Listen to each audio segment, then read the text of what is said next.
Bonsoir à tous, merci à vous de nous rejoindre sur France 24. Leur avancée semble donc inexorable et surtout inarrêtable. Les talibans, je vous le disais, accroissent de jour en jour, voire d'heure en heure, leur emprise sur le territoire afghan. Ce jeudi, 3 villes sont tombées entre leurs mains et pas des moindres. Vous allez les apercevoir. Herat, 3e ville du pays qui est désormais sous leur contrôle. Un peu plus tôt, c'était la ville de Ghazni, située à peine 150 km de Kaboul, qui tombait. Mais c'est surtout Kandahar, seconde ville du pays, selon nos informations qui viennent de tomber. Les talibans qui ont désormais le contrôle de 12 des 34 capitales régionales du pays. Pour en savoir plus, on prend tout de suite la direction de Kaboul, où nous attend notre correspondante Sonia Ghezali. Bonjour Sonia. Ce jeudi, les talibans ont fait des avancées massives. Donc Sonia, Kandahar, seconde ville du pays, est donc sous leur contrôle, c'est bien ça? Oui, en effet, et toute la journée, il y a eu des combats dans Kandahar et les talibans sont dans le centre-ville de cette ville. C'est ce que nous ont raconté des habitants, qui sont toujours sur place et qu'on a joint par téléphone. Sur des vidéos postées sur les réseaux sociaux, on voit des Humvee, des tanks de l'armée afghane rouler à toute vitesse en direction de l'aéroport. Les forces de sécurité afghanes ont fui le centre-ville. Et on a observé d'ailleurs le même scénario en cours de ces derniers jours dans les capitales provinciales qui sont tombées aux mains des talibans. Elles sont 12 désormais, avec Herat que vous évoquiez, tombée aujourd'hui.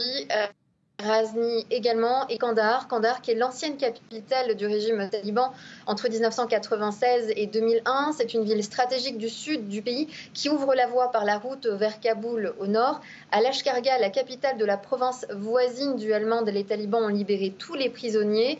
Dans le nord, si Mazar-e-Sharif, où les combats font rage depuis plusieurs jours, tombe, le nord sera totalement aux mains des talibans.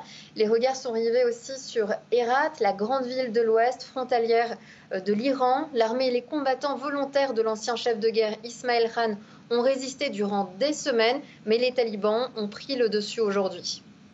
Sonia, de leur côté, les forces afghanes semblent incapables d'enrayer l'avancée des talibans. Peuvent-elles encore défendre Kaboul ?